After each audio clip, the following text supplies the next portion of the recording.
bagaimana pembahasan APBD atau uang rakyat itu tidak hanya di tangan eksekutif dan legislatif. Nah, kalau kita belajar dari banyak negara lain, sangat banyak kesempatan buat rakyat untuk ikut serta, bukan karena kebetulan dia kenal dengan Jokowi atau Ahok, bukan karena kebetulan Jokowi atau Ahok lagi datang ke tempat dia, bukan karena itu, bukan karena ada seminar dia dan lain-lain. Jadi ada yang dinamakan konsultasi publik secara konstan, betul ya Pak Kristanto Wibisono ya. Misalnya di situ ada namanya town hall meetings. Town hall meetings, pertemuan di tempat-tempat tertentu yang hasilnya nanti akan disampaikan. Bahkan sebetulnya dipersyaratkan kalau bicara komunikasi massa yang tradisional ya, di banyak katakanlah seperti county dan lain-lain itu, setiap televisi kabel mereka memiliki 3 kanal yang diwajibkan. Jadi Anda tuh di antara saluran televisi ada PNG, P itu public. Nah ini kebetulan. Selamat datang Pak Basuki Cahayapurnama, Wakil Gubernur DKI. Terima kasih Pak sudah hadir. Ya. Jadi ada 3 kanal. Yang pertama kanal public, yang kedua itu education, dan yang ketiga government. Jadi artinya rakyat melihat siapa tadi yang kompeten berdebat atau tidak, perdebatannya seperti apa. Itu kuncinya. Ya, jadi maksud saya rakyat melihat bukan karena Pak Basuki Purnama tiba-tiba ingin mengupload itu bersama dengan humasnya, tapi memang sudah ada sistemnya. Jadi ada sistem kanal televisi di daerah itu, di mana rakyat lihat ini anggota DPRD ini yang ini selalu operasi senyap, yang Wanda bicara, dan suatu saat kita mengancam juga kan dengan mengatakan kalau ini diteruskan kita nggak mau misalnya. Nah dalam konteks yang lain ada di samping itu tadi yang disebut sebagai sistem, pada bagian lain ada juga perda-perda yang akhirnya memang bisa dipraktekkan dengan baik. Misalnya ya tentang reklame misalnya di Jakarta, saya membayangkan langkah majunya nanti adalah ada sebuah sistem online di Jakarta ini, sehingga setiap orang masuk ke sistem itu dia bisa melihat, oh ini titik ini sudah lama kosong, belum pernah ditangani, bayarnya kapan, berapa bayarnya, titik ini mau dilelang, lalu dan lain sebagainya. Dengan sistem online yang kita lakukan, jangan sampai saya khawatir begini, tiba-tiba sistemnya itu belum jalan, lalu Pak Jokowi bilang turunin ini, turunin itu misalnya, dan kebetulan yang diturunkan itu poster besar-besarnya Oma Irama. Nah itu kan masalah kan, nantinya orang bilang sistemnya belum terbentuk, Anda lagi balas dendam nih misalnya. Jadi maksud saya sistemnya dulu yang kita bentuk ya kan, ada sistem di mana cepat sekali kok bikin sistem itu, buka, masuk online reklame ini, kapan adanya, bayar belum, pajaknya berapa, nilainya berapa. Ini adalah kemudahan akses masalah mau tidak mau loh Bang Effendi, ini masalah mau tidak mau. Terus terang dan zamannya Pak Fokke tidak ada kemauan seperti itu. Nah, maksud saya kemauan yang sudah baik ini dengan gagasannya Bang Pri untuk mengawal uang rakyat ini, itu harus dimulai dan diletakkan dalam sistem. Ada contoh-contoh di beberapa negara lain ya. Jadi jangan sampai nanti ini seperti insidental kebaikan dari eksekutif gitu ya. Yang sekarang ini kan lagi sangat disayang. Jadi Pak Basuki Cahayapurnama Anda lagi sangat disayang. Lalu banyak gerakan-gerakan yang dianggap terobosan. Nah dengan itu DPRD ini jadi tertinggal sama sekali. Kalau saya setuju dengan bahwa memberikan susu ke SD dan lain-lain itu. Saya berasal dari daerah kecil di Sumatera Barat. Barangkali saya harus berterima kasih pada waktu saya SD dulu ada susu dari UNESCO. Iya kan, yang waktu istirahat kita minum susu dan segala macam gitu. Wah kalau itu nggak ada, mungkin bukan seperti Effendi Ghazali yang sekarang itu gratis sekali pada waktu itu. Ya.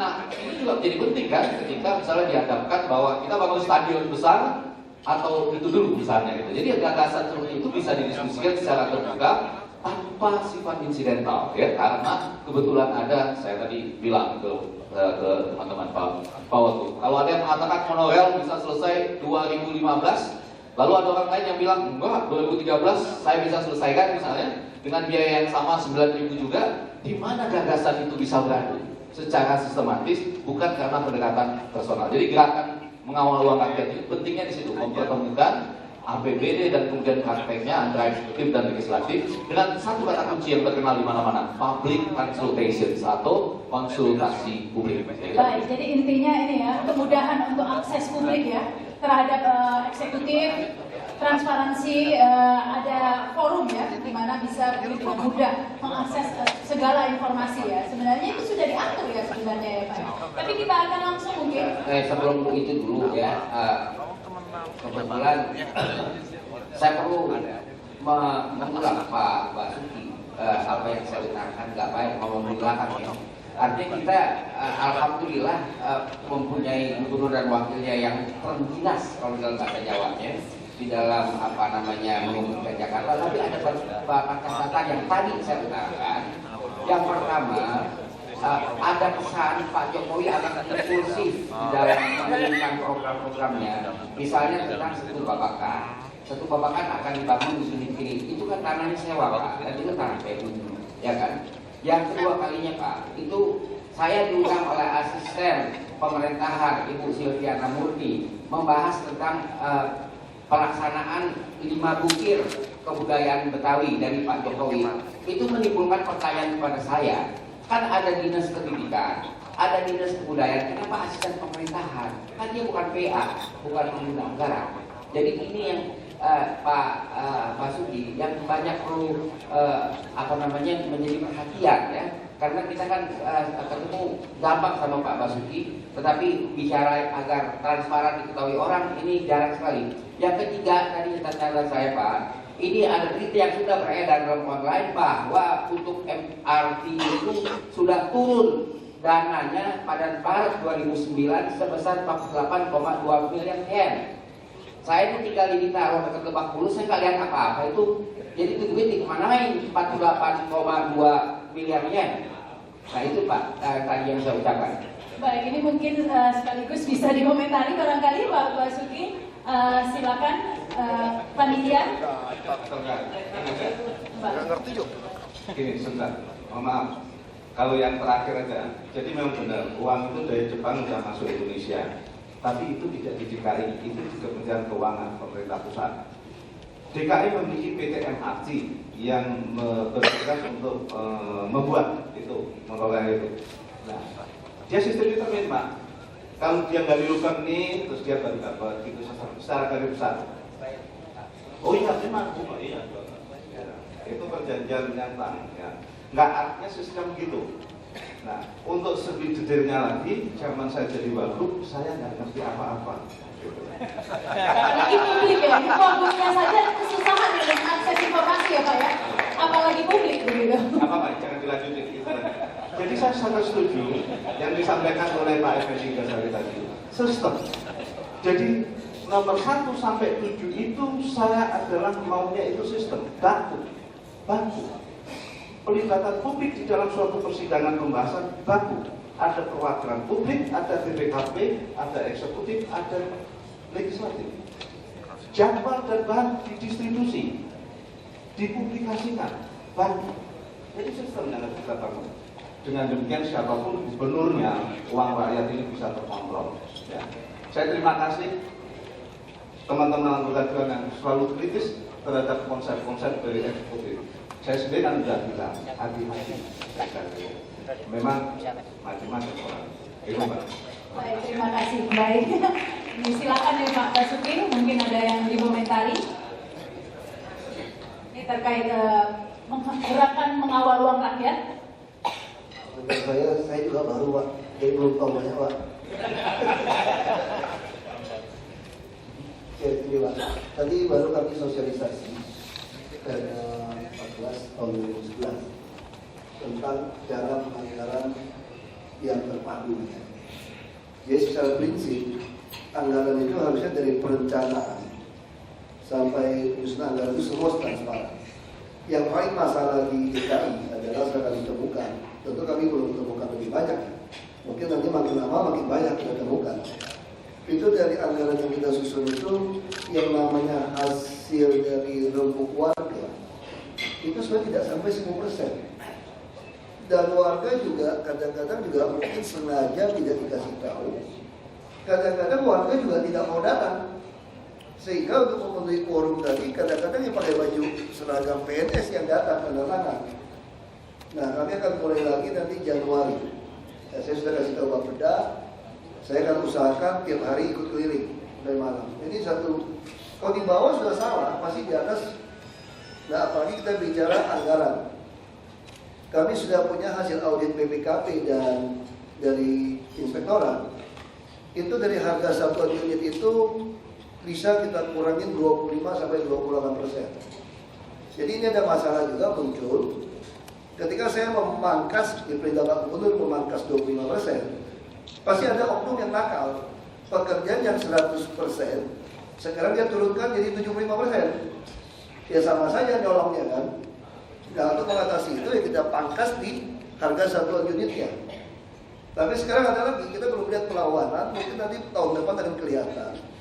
Misalnya akan mengajak oknum-oknum kontraktor untuk tidak tender. Alasannya harganya kemurahan. Padahal harga yang kita tawarkan sudah lebih mahal daripada swasta. Nah kalau itu terjadi, langkahnya sederhana. Sampai eselon 3 kita pecat aja, nonjolkan semua. Tidak ada urusan. Kita kan nonjolkan habis. Lalu kita akan mengundang kontraktor-kontraktor seluruh Indonesia untuk ikut. Dia tidak bisa asosiasi Jakarta dengan sombong mengatakan dia mesti diam. Kalau Anda mempertahankan maling ya kita sikat semua itu. Karena ini uang rakyat, dia mesti jelas. Nah siapapun melawan kalau ketahuan kita nanti kelihatan tahun depan. Nah pengalaman saya itu 5 bulan akan kelihatan. Nah dulu waktu saya bupati karena kebetulan dilantiknya Agustus. Jadi November itu sudah mulai kelihatan mau melawannya seperti apa. Kalau di DKI kan kami baru dilantik 15 Oktober. Terus susunnya anggaran KWPPS agak terlambat. Ya mungkin tadi kelihatan perlawanan itu di Januari Februari. Tadi saya baru siapkan draft surat lagi minta Pak Gubernur, kita mau laporin ke Pak Wapres dan UKP 4. Rumah sakit Koja itu sudah ngantri di UGD sampai 3 hari 1 minggu. Lalu katakan kita akan potong banyak anggaran ini, segera dibangun rumah sakit Koja ini. Keluarlah laporan untuk konsultan. Di 2013 hanya bisa untuk konsultan habiskan 10 miliar. Lalu mulai bangunnya 2014. Lalu selesainya 2015.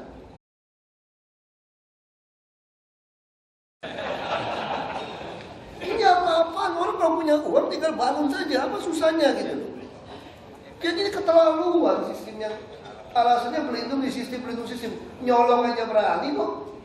Masa untuk lakukan sesuatu yang baik tidak berani. Nah ini kita masih lapor kepada UKP 4 untuk laporkan sebagai Pak Presiden. Ini contoh penganggaran yang sangat. Ya kalau Bapak tadi bilang gimana kok Ibu Sylvie yang tangani bukan dinas pendidikan segala macam Pak. Kami tidak tahu Pak, bisa saja inisiatif sendiri. Kita tidak tahu Pak. Yang pasti semua orang juga kadang-kadang membaca kegiatan Pak Gubernur lewat online Pak. Kalau yang pintar kan baca online Pak. Kira-kira bosnya mau apa cepat-cepat dia bisa saja. Kita tidak ngerti Pak. Tapi yang pasti kami juga tidak tahu yang mana yang mau ikut kami atau tidak. Nah, nanti dalam sosialisasi secara khusus anggaran, saya sudah tegaskan yang tidak mau belajar nanti kelihatan waktu menyusun anggaran itu. Kalau tidak mengerti ya kami tinggal. Kami akan ganti dengan anak yang lebih baru yang mengerti. Bagaimana misalnya pangkatnya golongannya terlalu tinggi, semua sepakat tidak mengerti. Ya kita potongnya semua sampai PRT aja, biar Jakarta malu. Kepala dinas itu pelaksana tugas. Karena di PNSDK ini masih banyak yang baik-baik. Cuma mungkin golongannya belum pernah sampai. Ada yang sampai belasan tahun tidak pernah naik eselon. Cuma ada sesuatu. Nah ini yang kita lagi coba. Kami lagi uji coba di dinas kebersihan misalnya. Dinas kebersihan ada orang yang 13 tahun, 15 tahun tidak pernah naik. Kami temukan, ya kami kasih coba. Nanti kami juga akan merubah wali kota bisa menentukan mengganti lurah dan wakil lurah. Karena selama ini tidak bisa ditentukan aspem. Ini kan, jadi wali kota mau ngapain habisin uang begitu banyak? Nah, camat mungkin masih dikendalikan oleh kami di Sekda untuk menjadi supervisor, jangan satu set begitu. Nah, lalu Pak W3 sendiri mengatakan sistem online Februari tahun depan sampai ke tingkat kecamatan kami sudah akan online dengan fiber optik. Dan kita harapkan Juni sampai ke tingkat kantor RW sampai semua SKPD kami sudah online dengan fiber optik. Ya nanti semua pengurusan izin kami harapkan 2013. Bapak-bapak kalau mau cuma ngurus IMB rumah itu tidak perlu datang, yang melek komputer tinggal daftar online akan diselesaikan secara online. Kita sudah mengarah seperti itu. Ya, termasuk pajak-pajak juga semua kita kerjasama dengan bank yang mau bantu tidak keluarkan APBD. Karena prinsip pajak online kan hanya mau mengetahui omset uang masuk. Nah, omset uang masuk inilah yang kita perlu catat. Catatnya siapa? Ada cash management dari bank. Nah, bank yang pasang sistem, kami tinggal lihat sistemnya, langsung itu auto debit 10% pajak. Nah, tahun 2013 ini, saya kira sih secara umum baik-baik ya PNS di DKI. Secara umum, ya 1-2 yang biang-biangnya mungkin ada gitu ya. Tapi kalau kami kira, kalau kita tegas, terus oknum mafia kontraktor juga ada, mafia ini juga ada. Lalu saya tanya sama kepala dinasnya, Pak, bantu kami Pak, ini ada berapa mafia? Mafianya bagaimana? Apakah mafianya sampai ngancam bunuh Bapak sama keluarga? Oh tidak Pak, tidak sampai demikian katanya Pak. Ini cuma ngancamnya akan tuntut menuntut. Nah kalau tuntut menuntut selama kita bersih, silakan tuntut. Kami tidak akan peduli dan tidak takut. Asal prosedur penganggaran dari awal perencanaan sampai ini, sampai kita laksanakan bisa terbuka dengan baik. Jadi itu yang kita bisa janjikan. Minimal nanti 100 hari kami, karena Pak FD suka bilang 100 hari, kami sudah siapkan apa-apa yang sudah kami lakukan dan apa-apa yang akan dilakukan dengan jelas. Jadi semua akan kita publikasikan.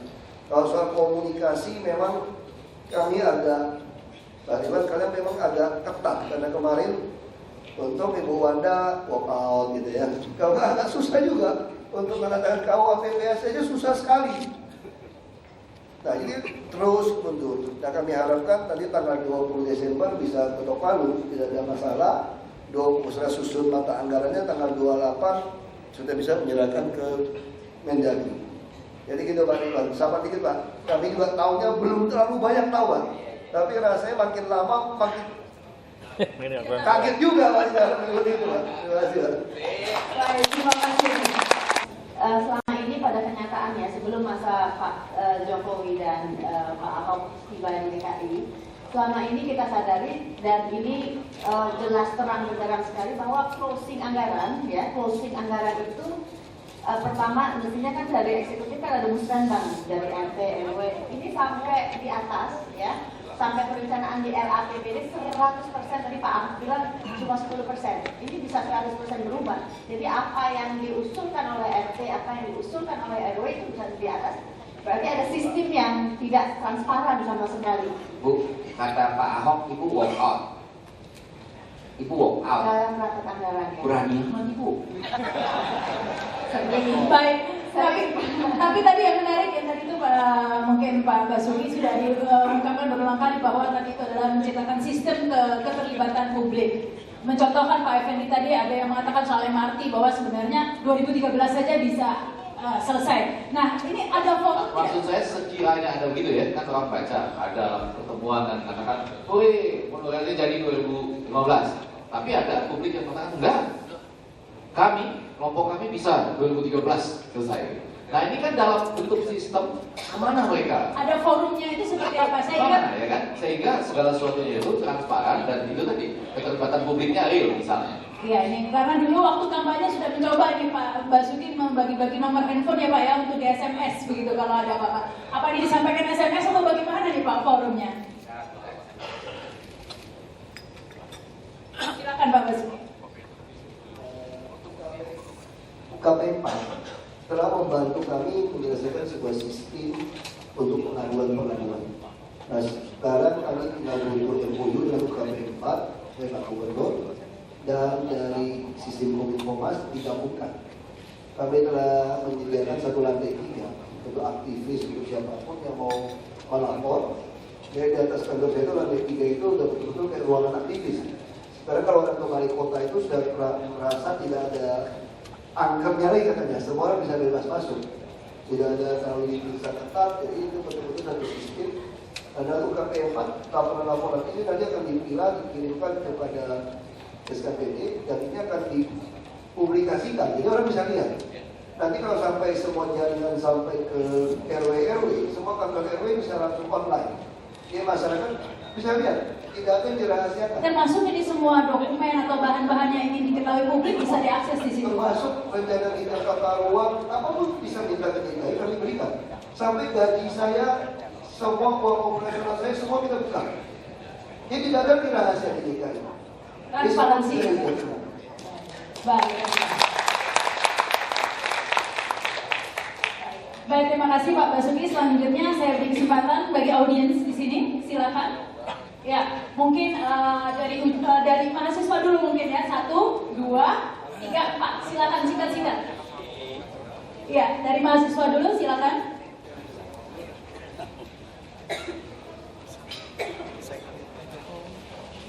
Langsung ke pertanyaannya ya, nama dan dari mana dan pertanyaannya.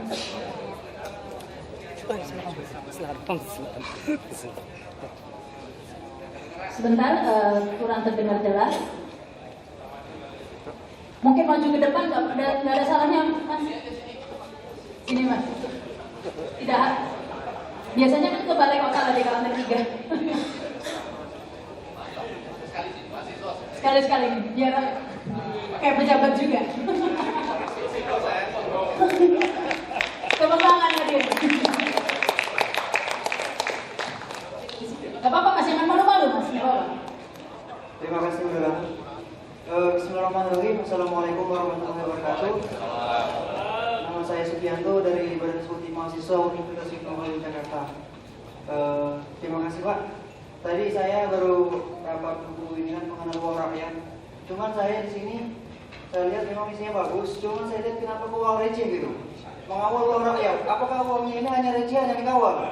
Apa sih ini mungkin maafnya ada uang merah atau Washington atau ya dolar biasanya. Iya. Sehingga kalau difilosofikan mungkin hanya uang recehan mana mungkin bisa untuk pembangunan mungkin. Nah, barangkali di sini harus apa yang dikawal itu uang-uang yang merah dan hijau mungkin Pak. Nah itu yang pertanyaan pertama.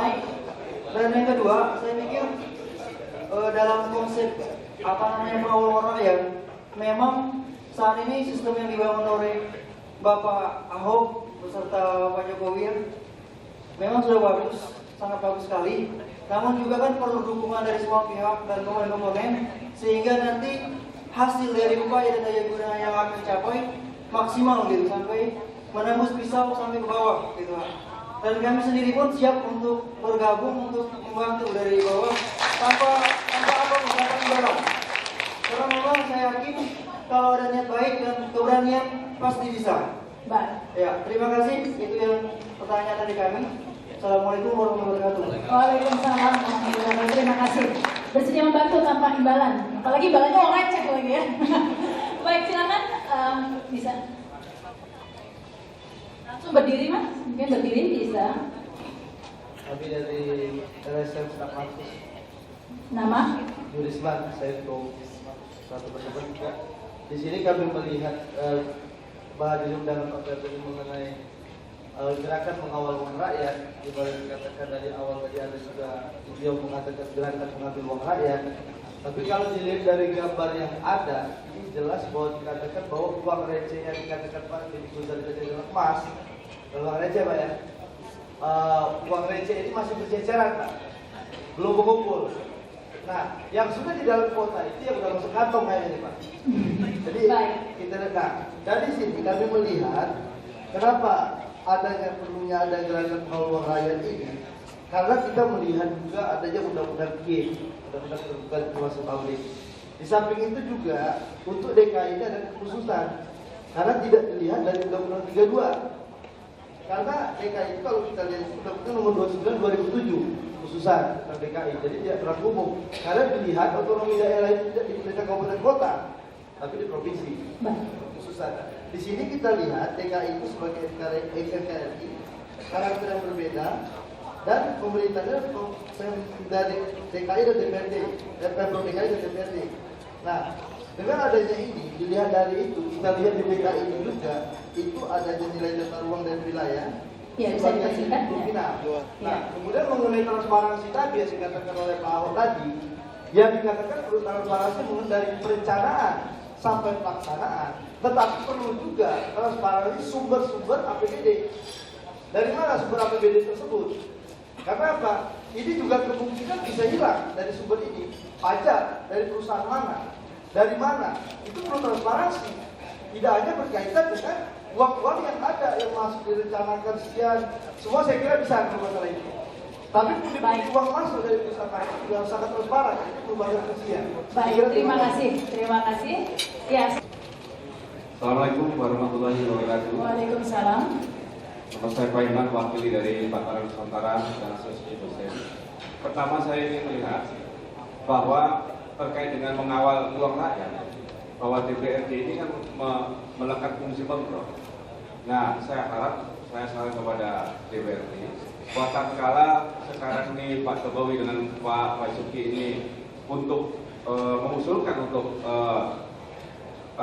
program-program rakyat, saya kira harus didukung. Jangan sampai hanya uang untuk misalkan untuk dinas ataupun untuk dibanding perjalanan dinas DPRD itu disetujui. Nah, saya ingin menjawab kasus dari memberikan tanggapan dari Pak Ridwan tadi terkait dengan program Pak Jokowi untuk di situ Babakan. Kalau melihat karena memang untuk yang waduknya itu punyanya PU, tapi yang untuk pengelolaan sekelilingnya itu punya rakyat. Nah, tatkala itu ingin menyejahterakan rakyat, kenapa tidak daripada uang ini untuk hamburan-hamburkan? Oh, ini nanti akan bisa mengembangkan perekonomian rakyat. Nah, saya setuju dengan Pak Basuki tatkala juga kita saat rapat tim koordinasi penanggulangan kemiskinan di LPMC waktu itu, bahwa kita ini berbuat baik. Nah, oleh karena itu jangan DPRD ini sebagai lembaga legislatifnya yang memiliki fungsi kontrol, tatkala itu untuk rakyat jangan dibikin susah-susah ataupun tidak disetujui gitu. Karena ini walaupun miliknya bukan aset, tapi ini kan untuk meningkatkan kesejahteraan masyarakat, termasuk kota tua misalkan. Nah, saya kira itu, jadi mohon pemahaman kepada anggota DPRD untuk tatkala mana yang untuk masyarakat, tak mana untuk yang tidak begitu penting, harus bisa memprioritaskan. Saya itu terima kasih. Terima kasih Pak Herman. Ya, selanjutnya satu lagi yang terakhir. Terima kasih. Ya. Saya Lius Sungkarisma dari Glodok. Iya, silakan. Ya, saya bangga bisa diundang ke gerakan mengawal uang rakyat. Kalau saya pahami itu kecerikan itu adalah uang rakyat kecil. Uang tukang parkir, uang pedagang kaki lima yang harus juga dikawal.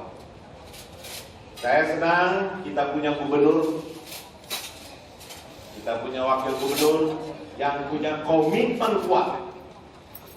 Saya pesankan kepada anggota dewan, saya nggak tahu ibu walk out kenapa, tapi saya pesankan, jangan sampai rakyat marah cuma karena permainan anggota dewan.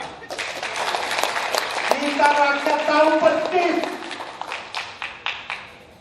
Kalau saya bilang busuk tapi pakai tanda petik. Betul-betul. Kita setahun dibikin susah, larangan parkir di Gajah Mada yang buruk. Pedagang kaki lima, tukang parkir susah. Kita rame-rame ke dewan. Apa hasilnya? 5 rekomendasi suruh cabut. Tapi setelah di lobi-lobi berubah tuh barang. Dan sampai sekarang kita nggak pernah dipeduli. Hari ini Gajah Mada yang buruk itu tempat kita. Kita nggak boleh parkir, sekarang parkir di trotoar. Trotoar itu punya kita. Kepala dinasnya pertamanan dan pemakaman bilang, kalau nggak setuju silakan. Tapi apa? Karena anggaran yang tidak transparan. Awalnya dibilang Gajah Mada 4 miliar, saya buruk 4 miliar. Tapi saya dengar-dengar 10 miliar. Jadi saya tanya kontraktornya, saya tanya kemana aja, nggak tahu apa yang terjadi. Kalau ada yang bayar, itu direndahin. Kalau nggak bayar, ditinggiin. Mana anggota dewan kita? Saya ajak Bu, hadir sekarang. Tambah lagi satu. Pasar Jaya di Land Table. Saya kemarin datang. Saya datang ke sana.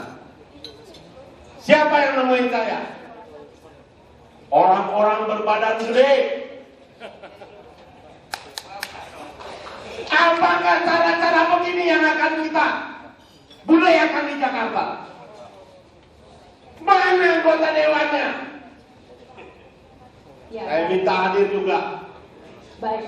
Jadi Bu, jangan stop dulu Bu.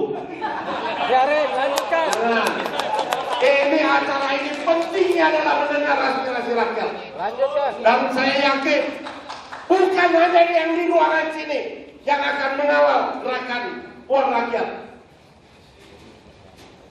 Hari ini hari yang bersejarah, bukan main-main. Kenapa saya katakan gitu? Wakil gubernur kita bersemangat membuka semuanya.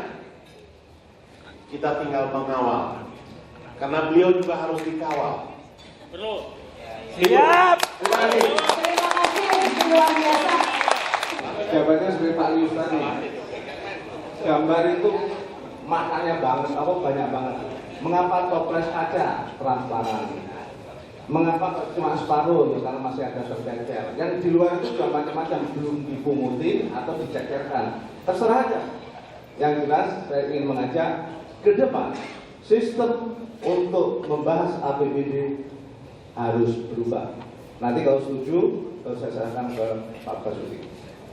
Baik, terima kasih. Sekarang mungkin ditanggapi. Ya. Farewell speech saja. Iya, closing statement aja mungkin langsung. Bukan farewell, closing statement. Closing statement, Pak.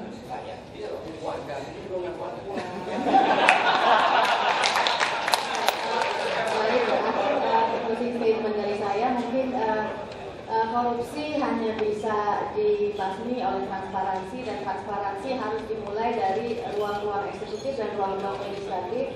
Maka dari itu sistem mesti dibangun. Setiap masyarakat punya hak untuk mengontrol kami, melihat rapat-rapat kami, melihat wakil rakyat yang telah dipilihnya, apa yang dia sampaikan dalam rakyat, apa yang dia sampaikan dalam rapat yang selama ini tidak pernah konstituen tidak tahu, gitu ya. Kami ngapain, kami bersikap apa, kami ngapain, pendapat kami apa, tidak ada yang tahu, gitu, karena nggak transparansi. Dan kemarin terakhir rapat badan anggaran, malah saya memprovokasi media, Pak, kami nggak boleh masuk, dobrak. Saya bilang gitu, Anda punya hak untuk masuk, gitu. Dan ketika kamu nggak boleh masuk, rame-rame dong wartawan sama LSM demo, kenapa ini bahas anggaran kami nggak boleh masuk, gitu.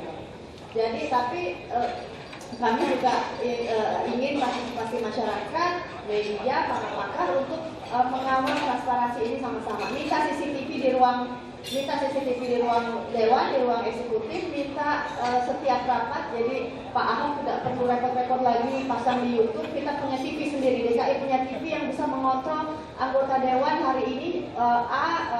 Misalnya Wanda Hamidah di Komisi E lagi bahas apa, agenda apa? Karena pernah kami 3 bulan berturut-turut kami tidak rapat, Mas Effendi. Jadi kalau terus terang anggota dewan pada tidak punya inisiatif untuk bekerja sendiri, bisa 3 bulan nggak pernah rapat, karena siapa yang mengontrol kami? Nggak ada yang lihat. Kami hari ini rapat apa, komisi A, komisi B, rapat apa, agendanya apa, nggak, masyarakat nggak ada yang tahu, dan itu tidak bisa tidak bertahun-tahun tidak bisa diterobos tuh ketidaktransparansian itu. Gitu. Jadi mudah-mudahan nggak ada inisiatif pemimpin, tidak dengan kondisi tidak pernah dilakukan penerapan. Terima kasih. Baik, ini mungkin juga sekaligus ditanggapi ya dari penanya-penanya ya, yang sekaligus ini. Bu, ini sebelum saya kasih farewell speech, saya mau ada pertanyaan dikit ya. Ini pertanyaan saja. Saya mendengar transport hakim di masjid DPRD itu diurus sama ketua DPRD, betul itu Bu? Ini harus, ya ini apa soalnya banyak cerita beredar begitu. Transparansi ya. Juga ini. Ya. Jadi saya jawab belum alat bisa. Jadi gini, kita akan mendukung habis apakah lembaga, apakah pejabat atau DPR yang concern seperti ibu kita Wanda Hamidah ini yang concern untuk membahas korupsi. Karena perang terhadap korupsi bukan concern kita saja, tapi masyarakat internasional. Indonesia berhutang 2.000 triliun.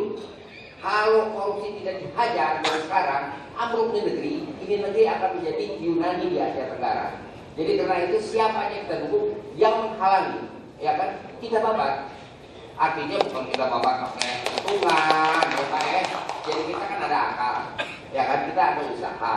Jadi juga termasuk pembelajaran kepada generasi muda. Saya sudah usul di sebuah broadcast TV agar proyek Hambalang itu yang tidak mungkin diteruskan lagi, yang tidak mungkin juga di-offer kepada pengembang supaya dijadikan monumen. di mana dipasang prasasti dan patung-patung perampok-perampoknya. Siapa jangan lupa Perang Dunia II itu dijadi tontonan gedung-gedung yang runtuh. Ini bisa dijadikan destinasi. Jadi usul saya Pemda DKI bekerja sama dengan Kabupaten Bogor, Bapak Rahmat Yasin, karena nggak bisa diapa-apain lagi itu. Kita jadikan monumen, anak-anak sekolah datang, gurunya nerangin, patung-patungnya dipasang, atu-atu itu. Saya kira siap. Baik, terima kasih.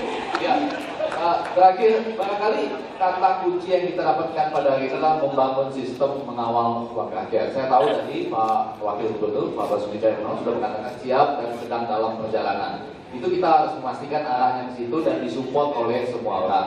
Terutama misalnya saya bayangkan kalau ada kesempatan seperti ini aja 3 bulan satu kali, di mana orang bisa berteriak-teriak seperti Pak Rius itu, lalu sampai juga ke tengah ke DPRD dan gubernur dan lain-lain, itu juga salah satu yang juga baik. Lalu yang terakhir, sistem memang harus dikedepankan dalam komunikasi politik ketimbang pendekatan personal. Jadi saya ambil contoh tadi ya, kalau sistem mengenai reklame online-nya dan keterbukaannya sudah jelas, agak enak tuh menurunkan spanduk-spanduk besar dan lain-lain, karena ya kebetulan Omai Rama yang diturunkan kemarin itu gitu ya. Dan kalau kan orang bilang, oh ini personal nih lagi mau balas dendam. Tapi kalau sistemnya dikedepankan lebih awal, lebih bagus kan, lebih enak. Nah yang terakhir, saya ingin mengatakan begini ya. Di samping Pak Rius tadi yang marah-marah untuk menambahkan apa yang terjadi dengan DPRD, pada bagian lain ada juga teman-teman DPRD yang bekerja dengan cukup baik. Karena saya khawatir nanti paradigmanya jadi dukungan dan sayang kita kepada Pak Jokowi dan Pak Basuki Cahayapurnama ini gak akan habis lah. Walaupun kita bilang 100 hari lalu nanti 1 tahun dan lain-lain gak akan habis. Tapi ada juga hal-hal yang perlu diingatkan. Dan itu misalnya jangan karena kedekatan. Nah, terima kasih. Tadi ada lantai 3. Kemudian lebih bagus sistem juga online. Saya coba kasih satu contoh dan pelan-pelan. Ini mungkin orang belum pernah pikirkan. Tapi coba kita pelan-pelan memikirkannya dengan sungguh-sungguh. Pak Jokowi itu kan pernah di Solo. Betul ya? Saya yakin tidak ada orang di Solo yang betul-betul menyampaikan kepada dia tentang kasus George Mendieta, pemain sepak bola Persis Solo yang 6 bulan gajinya tidak dibayar, sehingga tidak bisa membayar rumah sakit, lalu mati. Itu peristiwa besar loh di dunia sepak bola. Pemain bola mati karena sakit jantung aja dibicarakan di seluruh dunia. Apalagi pemain bola yang karena tidak dibayar gajinya, tidak bisa membayar rumah sakit, lalu mati. Pada waktu itu, mohon maaf, Pak Gubernur kita waktu itu masih belum dilantik loh, jadi Gubernur Jakarta. Masih wali kota Solo. Lepas ini warga negara asing, tetapi kan harus ada yang memberitahu, Pak, ini Persis Solo loh Pak. Apa wali kotanya? Ayo dong, kita tolong supaya jangan sampai tercatat di dunia ada pemain bola yang membela Persis Solo mati karena 6 bulan gajinya tidak dibayar, lalu tidak bisa membayar rumah sakitnya gitu loh. Jadi harus ada orang yang mengingatkan, jangan sampai nanti kita dalam konteks terpesona dan kita kagumi gebrakan-gebrakannya, ada hal-hal kecil yang tidak diperhatikan. Itu yang harus kita perhatikan. Jadi maksud saya tadi, dukungan kita tidak akan pernah habis, kesempatan untuk membangun sistem. Gitu ya Pak Wagub ya. Terima kasih. Terima kasih Pak Effendi Ghazali. Mungkin ini Pak Basuki ada yang komentar juga. Tadi ada pertanyaan juga ya Pak ya. Dari Pak Yuris tadi, agar transparansi itu juga mencakup sumber APBD juga. Kemudian ada beberapa tadi penanya dan jawaban dari narasumber ini mungkin ada yang dikomentari. Silakan Pak Basuki.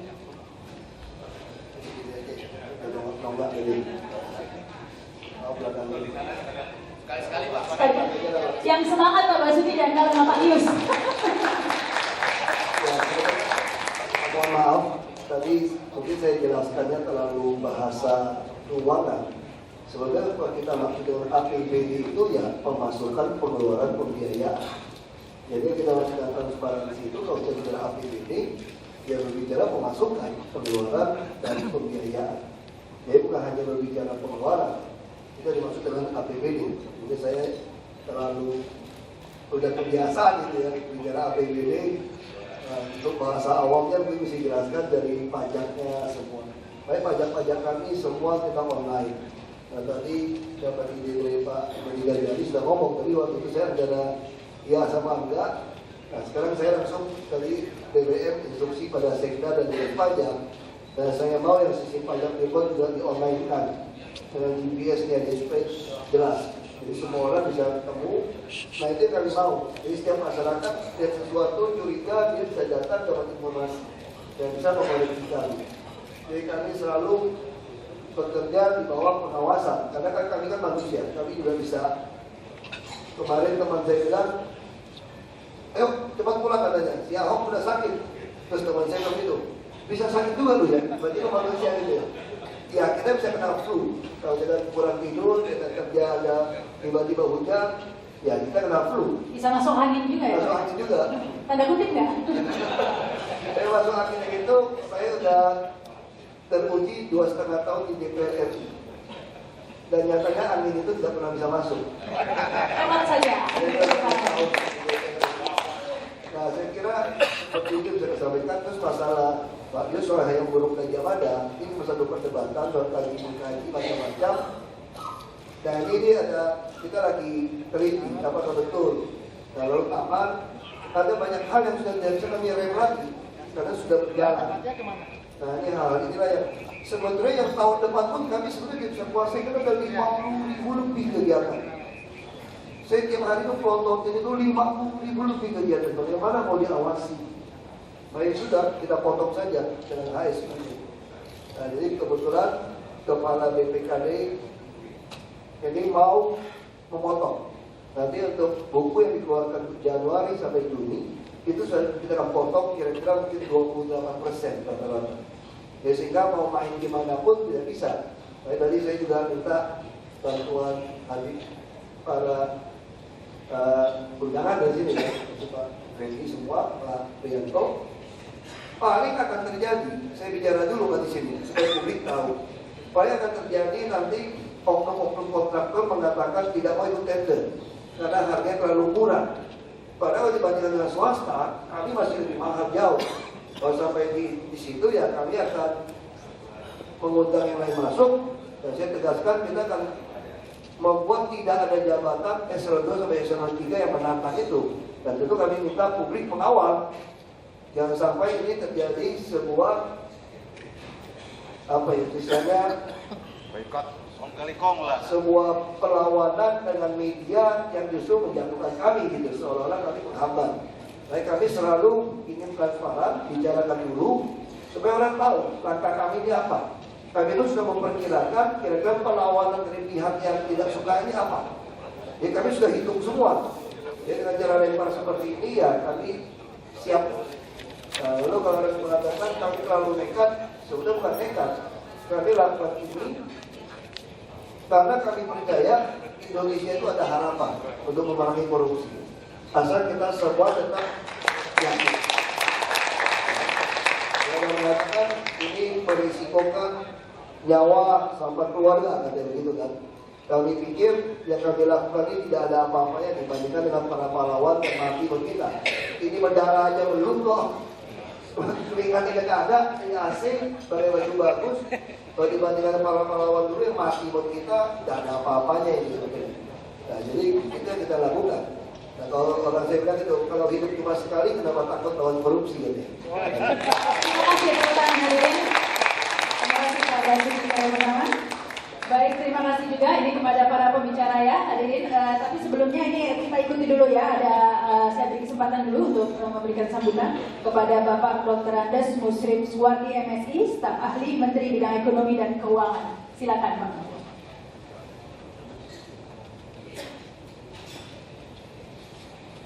Ya, hadirin inilah Bapak Dr. Andes Musrim Suwardi, tepuk tangan hadirin.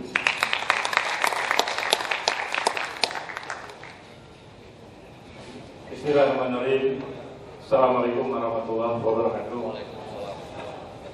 Selamat siang, salam sejahtera untuk kita semua. Yang saya hormati Bapak Wakil Gubernur DKI, Pak Basuki, dan yang saya hormati para narasumber, Pak Rini Gedali, Ibu Wanda Hamidah, dan Pak Aswan Zaini, serta moderator. Dan yang terhormat Bapak Prianto selaku penyelenggara pada saat ini mengawali sambutan saya pada kesempatan ini.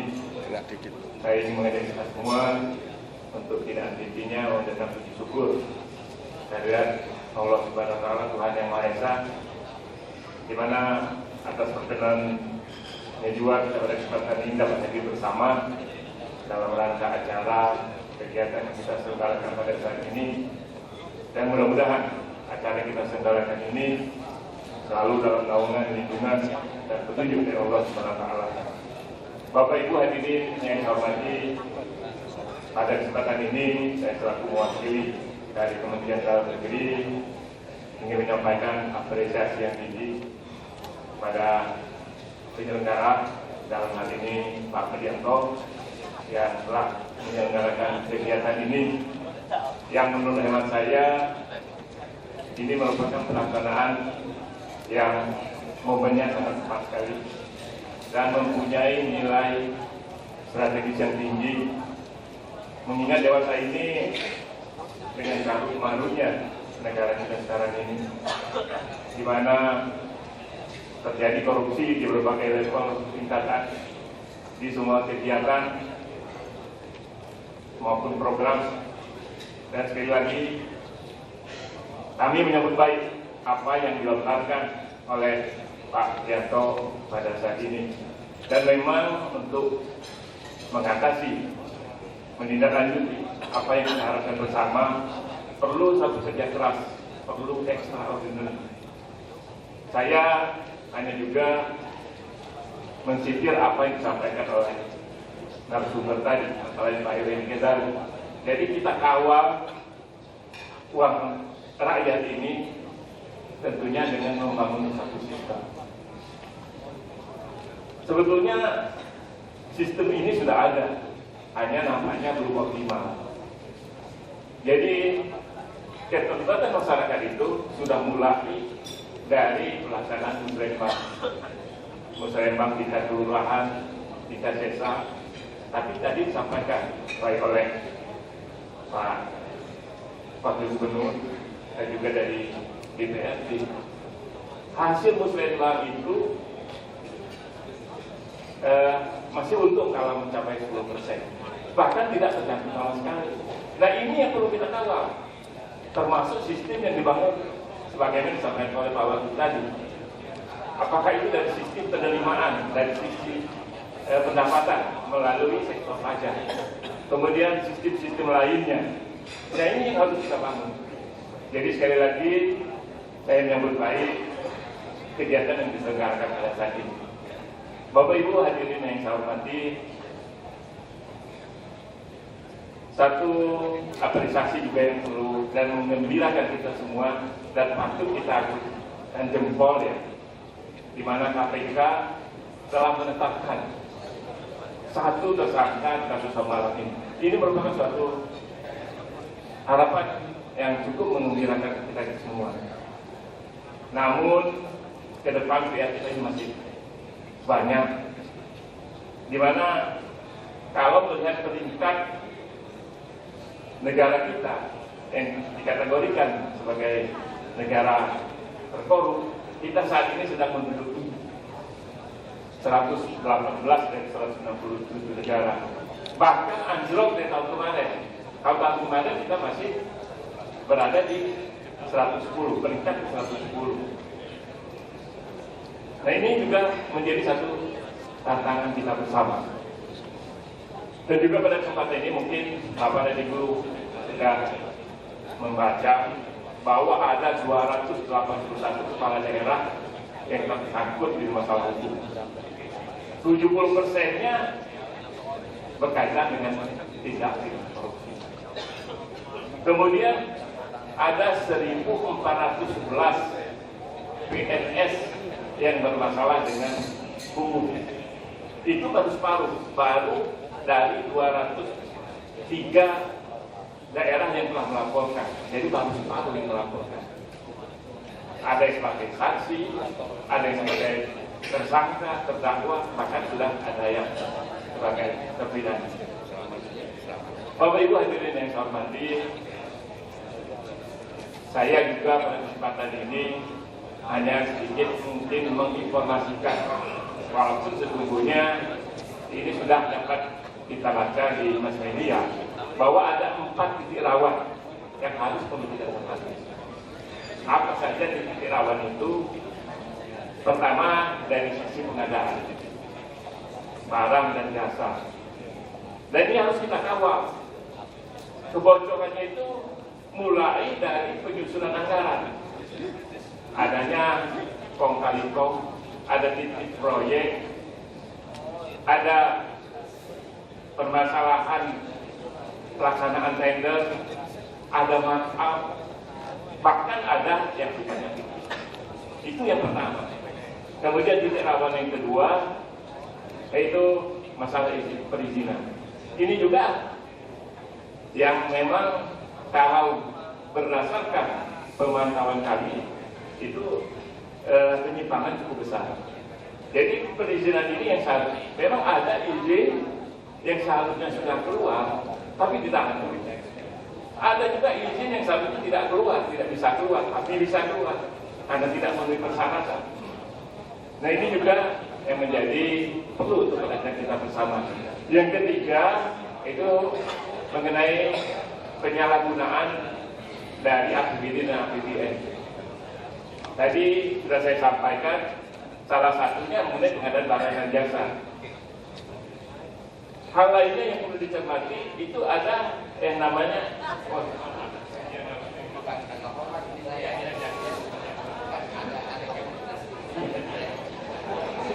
Terima kasih Pak Ridwan Saidi yang harus meninggalkan acara terlebih dahulu ya karena ada seminar yang lain. Terima kasih.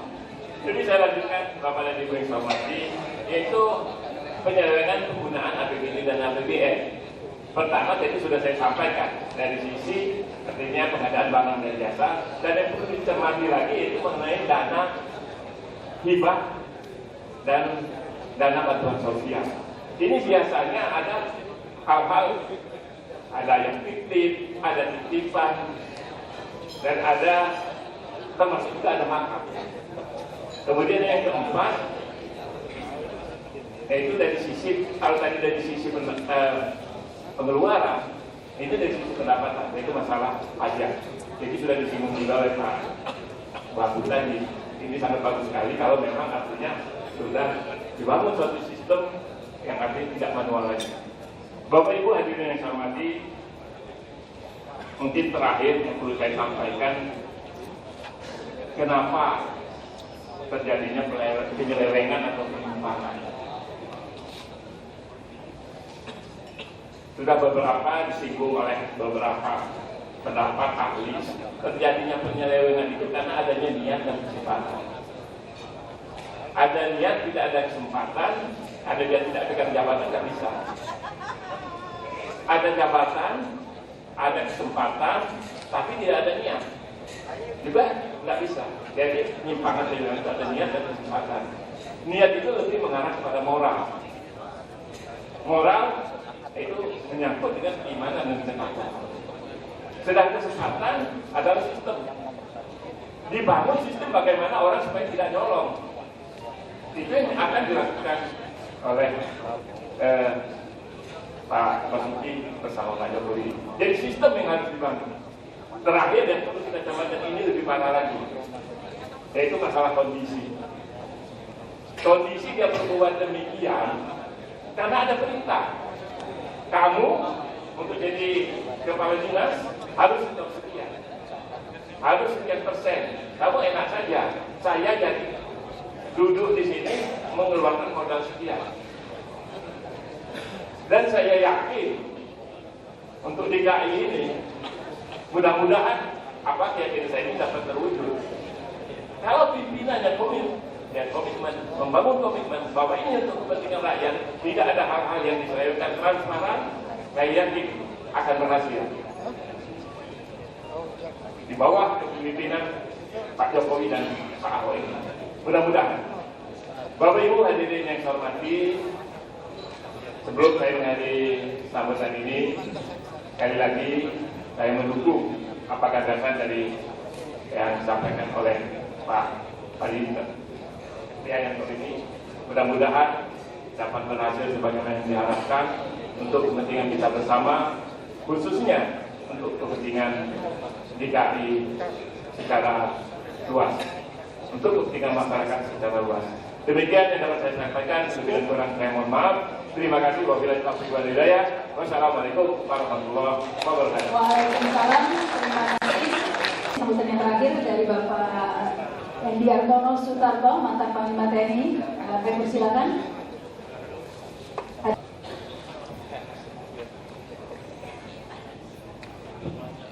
Assalamualaikum warahmatullahi wabarakatuh. Waalaikumsalam. Selamat siang dan salam sejahtera bagi kita sekalian. Surprise buat saya bahwa saya diminta untuk maju, tapi ini kesempatan bicara utamanya kebetulan ada Wagub di sini. Jadi undang-undang bisa dikeluarkan gitu. Jadi kalau kita bicara masalah anggaran, saya kira bukan hanya bagaimana kita mengawal uang rakyat agar kemudian anggaran itu betul-betul sampai kepada apa yang dimaksudkan.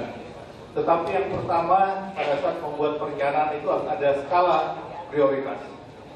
Dan menurut saya skala prioritas itu harus ditujukan kepada bagaimana mengangkat agar warga yang selama ini hidup di bawah garis kemiskinan, hidup dengan sebuah kesengsaraan, itu setiap tahunnya kehidupan ini bisa lebih meningkat menjadi lebih baik. Yang lain-lain barangkali bisa nomor 2 dan nomor 3. Tetapi bagaimana rakyat di Jakarta ini setiap tahun bisa merasakan bahwa kehidupan dirinya itu makin hari makin baik. Itu utama yang harus dilakukan pada saat penyusunan anggaran belanja. Kemudian dari beberapa pengalaman yang lalu, pemerintah daerah banyak berkeluh kesah, rakyat tidak berdisiplin, membuang sampah ke kali, akibatnya Jakarta setiap tahun banjir. Tetapi pemerintah daerah tidak pernah memberi solusi kemana rakyat yang rumahnya cuma 21 meter persegi, tidak punya halaman, dan sampahnya dibuang kemana? Kalau sampah ini dibuang di halamannya yang hanya beberapa sentimeter, dalam kurun 1 bulan barangkali rumahnya keamburkan karena sampahnya dia sendiri. Karena tidak ada pilihan, maka dibuanglah dia ke sungai.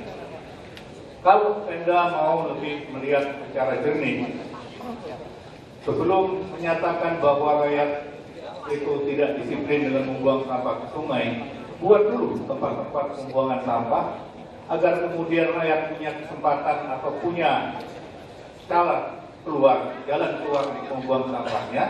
Setelah itu terapkan sanksi, di mana tempat sampah ini setiap 3 hari sekali atau setiap berapa hari sekali kemudian diangkut. Kalau masih ada rakyat yang membuang sampah ke sungai, kenakan sanksi yang seberat-beratnya, karena sebetulnya sudah ada jalan keluar. Kemudian dalam rangka perbaikan jalan, karena ini bicara masalah anggaran, yang saya lihat itu selalu di-overlay lagi, selalu dilapisi lagi, sehingga lubang-lubang yang untuk jalannya air ke trotoar makin hari makin tertutup. Sementara anggarannya menjadi besar, karena mungkin ada 1-2 lubang yang bisa lubang-lubang itu ditutup dengan anggaran yang tidak terlalu mahal, tapi karena dia dilapis lagi, maka anggaran menjadi mahal. Satu, yang kedua untuk tadi lubang-lubang dari jalan menuju ke trotoar. Sementara trotoarnya dalam puluhan tahun tidak pernah dikeruk untuk agar supaya air itu bisa berjalan dengan lancar. Saya menyambut gembira apa yang kita bicarakan pada hari ini, karena pada dasarnya korupsi itu adalah sumber malapetaka bagi rakyat. Akibatnya rakyat terus terkungkung dengan kemiskinan dan kesengsaraan. Dari gambaran ini artinya bahwa setiap sen yang harusnya bisa dialokasikan untuk rakyat, yang karena kemudian dia hilang hanya karena kepentingan 1 gelintir, 2 gelintir orang, ini harus mampu kita cegah. Jadi apa yang disampaikan oleh Wakil Gubernur tadi, itu betul-betul memberikan suatu harapan yang sangat berbeda setelah puluhan tahun. Bahkan barangkali dari sejak kemerdekaan kita tidak pernah diberikan harapan bagaimana sebetulnya kita bisa memperbaiki diri kita sendiri. Rasio ini menunjukkan setiap tahun kita makin meningkat. Artinya kesenjangan antara mereka yang kaya dengan mereka yang miskin makin besar. indeks korupsi kita makin hari peringkatnya makin rendah. Bahkan kita sudah berada di bawahnya Timor Leste. Kiranya sudah saatnya kita untuk mulai sekarang bekerja untuk rakyat. Dan yang pertama sekali bekerja untuk rakyat adalah bagaimana kita mengawal uang rakyat. Kemundulan di Jakarta. Pikiran kita sekarang bukan lagi $1, bukan lagi $2 atau $3. Kemudian kita tidak harus berbangga kalau kemudian survei internasional mengatakan kita tidak melarang orang menjadi kaya, tetapi barangkali ada yang salah. Sebenarnya khawatirkan orang-orang yang kemudian masuk peringkat dunia kekayaannya karena banyak sekali lalu kejadian yang bondol ini masuk peringkat terkaya di dunia. Bapak dan Ibu sekalian, yang memberikan apresiasi yang tinggi. Semoga tadi yang disampaikan hari ini merupakan hari yang bersejarah untuk benar-benar bukan hanya sekedar kita berangan-angan, bukan hanya sekedar kita berbincang-bincang di sini, tapi mulai sekarang mari kita tekadkan kerja untuk rakyat diawali dengan mengawal atau mengamankan uang rakyat agar tidak dikolong oleh siapapun, terutama mereka yang punya kewenangan. Terima kasih. Wabillahi taufiq wal hidayah. Wassalamualaikum warahmatullahi wabarakatuh. Waalaikumsalam warahmatullahi wabarakatuh. Terima kasih Bapak Ibu kita. Acara selanjutnya yaitu penyerahan ya atau pembacaan pernyataan juga kesimpulan dari diskusi kita kali ini. Untuk itu kami serahkan kepada Bapak Bianto. Silakan. Baik, terima kasih. Sesuai jadwal,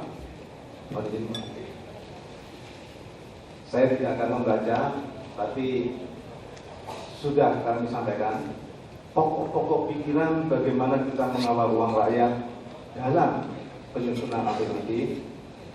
Saya ingin tanya kepada Bapak Ibu sekalian, apakah Bapak setuju? Setuju. Ada yang tidak setuju angkat tangan? Siapa tahu? Tidak ada.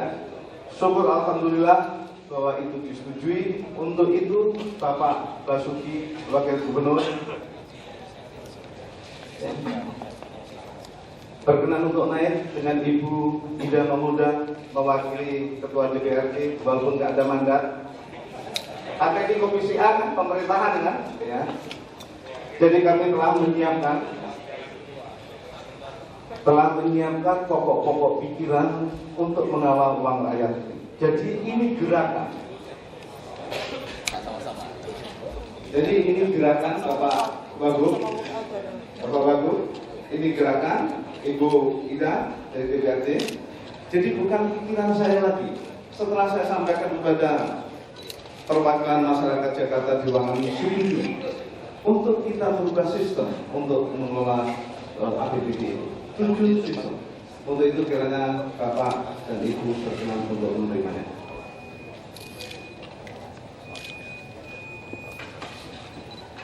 Balik sini Pak. Iya. Ya Pak, terima Pak. Iya Pak. Ya, lagi. Oke Pak. CPRD Pak. Sini Pak, sini Pak.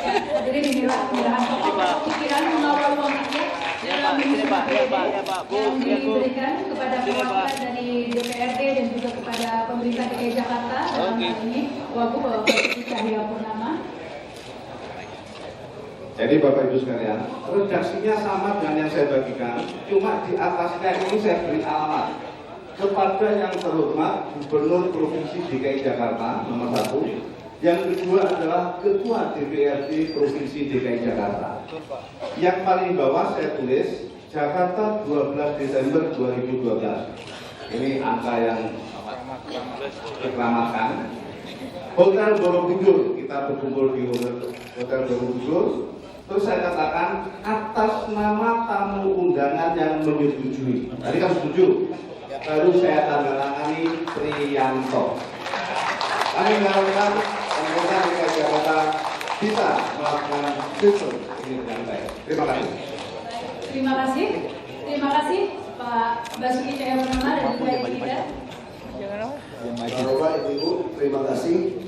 Saya tidak kemarin makan siangnya karena saya ada rapat sambil makan.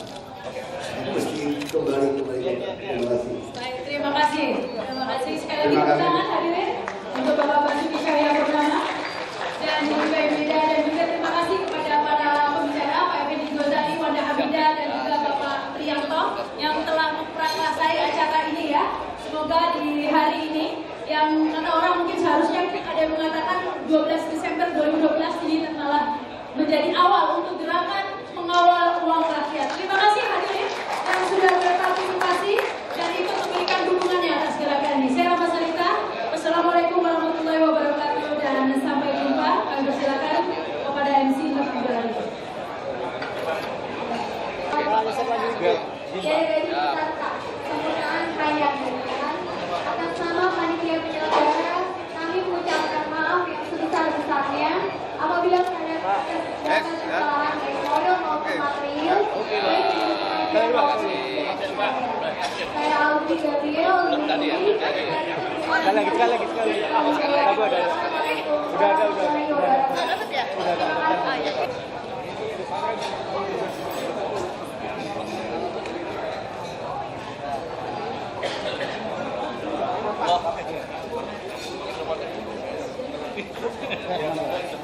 Doanya Ustadz kita ini mantap.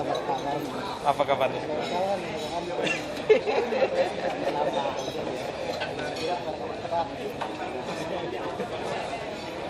Oh, yang itu ya. Udah sampai. Ya, udah sampai.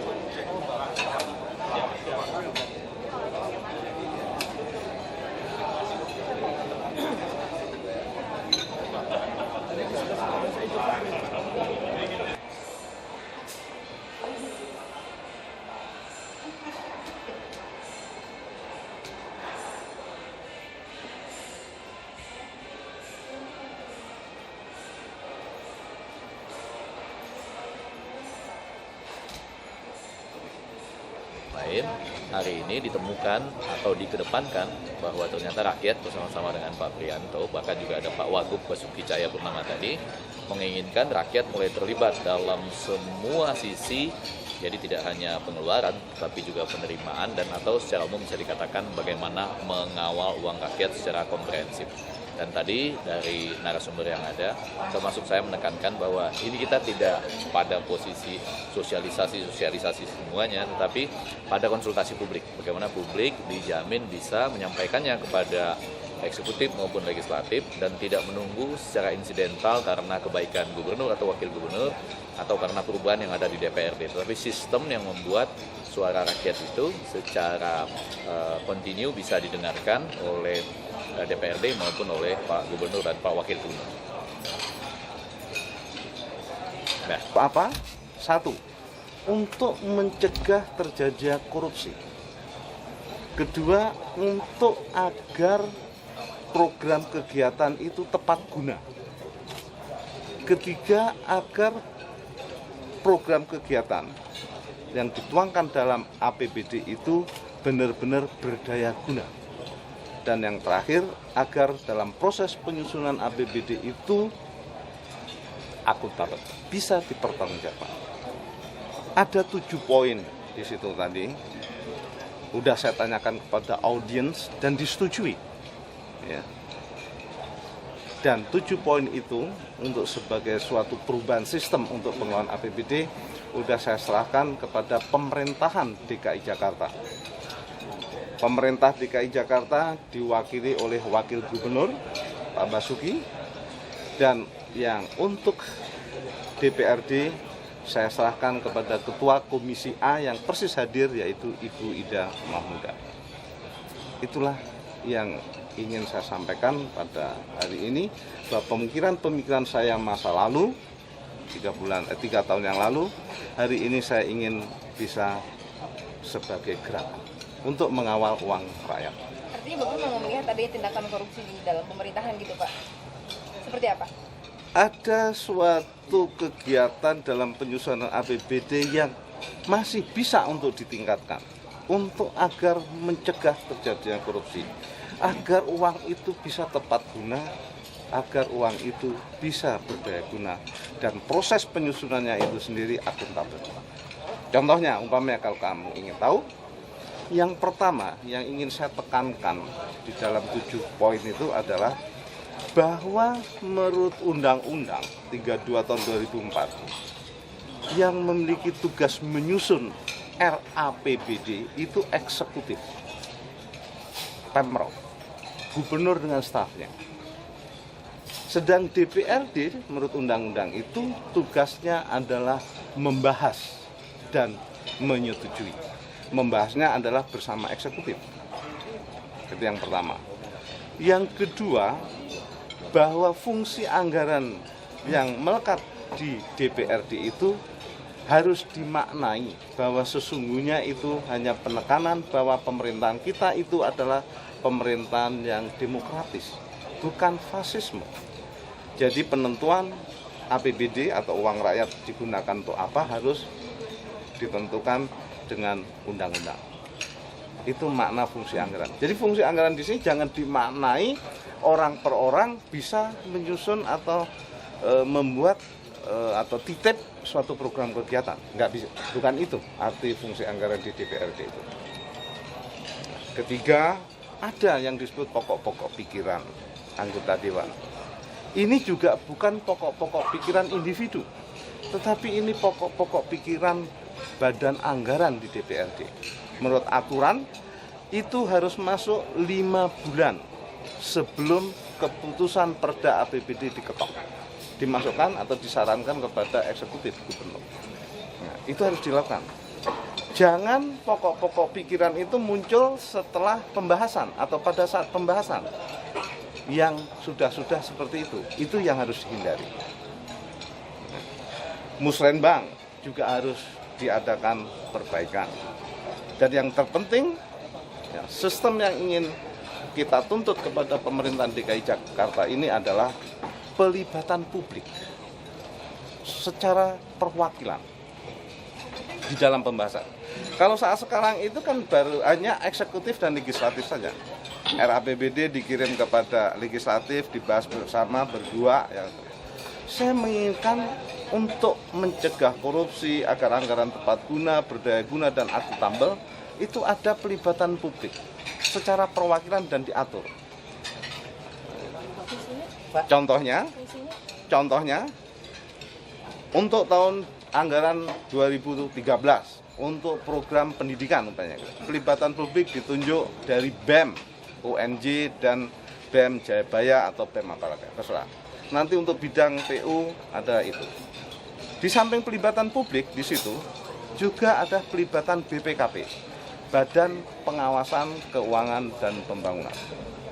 Disitulah dari 4 komponen ini yang akan membahas.